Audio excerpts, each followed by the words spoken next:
Trade République, la banque pour mieux dépenser, épargner et investir présente Sud Radio, les incontournables de l'argent. Thomas Binet. Bienvenue dans ce nouvel épisode d'Oser investir les incontournables de l'argent. Je suis accompagné par notre expert Mathias Bassineau, qui est directeur des marchés européens de la néobanque Trade République. Bonsoir Mathias. Bonsoir. Mathias, on va parler d'achat automobile. Alors c'est vrai que c'est un budget conséquent pour quiconque veut acheter une voiture. Alors comment on fait justement pour acheter sa voiture aujourd'hui ? Effectivement, c'est l'un des postes de dépenses les plus importants pour les foyers français. Beaucoup en ont besoin par ailleurs pour travailler, donc ça peut être pour certains une dépense vraiment contrainte. Et donc c'est très important de la comprendre parce que c'est effectivement l'un des budgets les plus importants. Donc aujourd'hui, vous avez plusieurs manières d'acquérir une voiture. Et celle qui s'est le plus démocratisée, c'est indiscutablement le leasing. C'est une espèce de location longue durée qui est une forme de crédit. Voilà, c'est une pratique qui revient à payer en fait un loyer pour utiliser un véhicule avec la possibilité, et pas toujours l'obligation, de l'acheter intégralement à la fin du bail. Vous avez plus de 50% des Français aujourd'hui qui utilisent cette méthode. Donc indiscutablement, c'est une facilité parce que ça évite d'avoir à sortir une grosse somme d'un coup. Et puis, ça permet d'avoir de savoir exactement combien on va devoir payer tous les mois. Donc, ça permet de l'intégrer dans son budget, pour ceux qui font un budget. Donc, c'est une vraie démocratisation qui semble plutôt positive, effectivement, au premier abord. C'est pratique. Et c'est une bonne chose, cette démocratisation, justement ?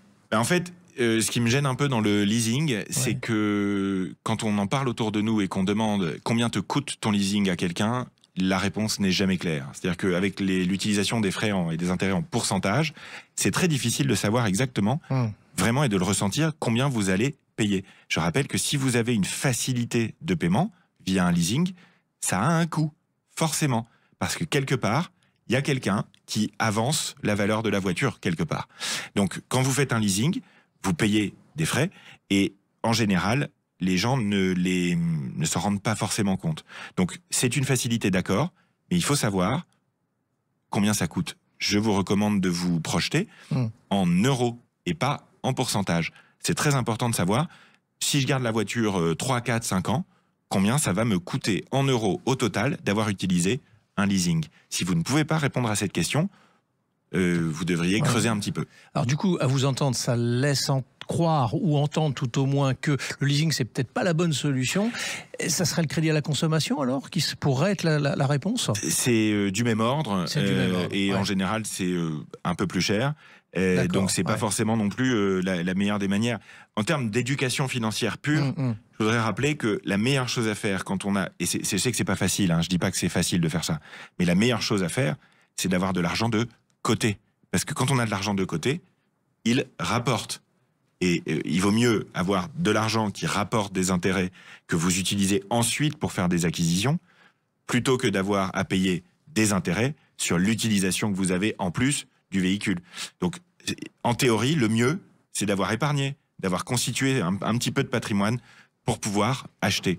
Ça vous évite de payer les frais du leasing, tout simplement. Mais est-ce que c'est vraiment possible quand même d'accumuler cet argent pour aller dans le sens de votre propos ? Aujourd'hui, des solutions existent pour pouvoir le faire avec quelques euros. N'importe qui peut commencer. L'éducation financière se développe. Si vous comprenez, ce sera possible pour quasiment tout le monde. Quasiment tout le monde aujourd'hui a une solution pour générer un petit peu d'épargne.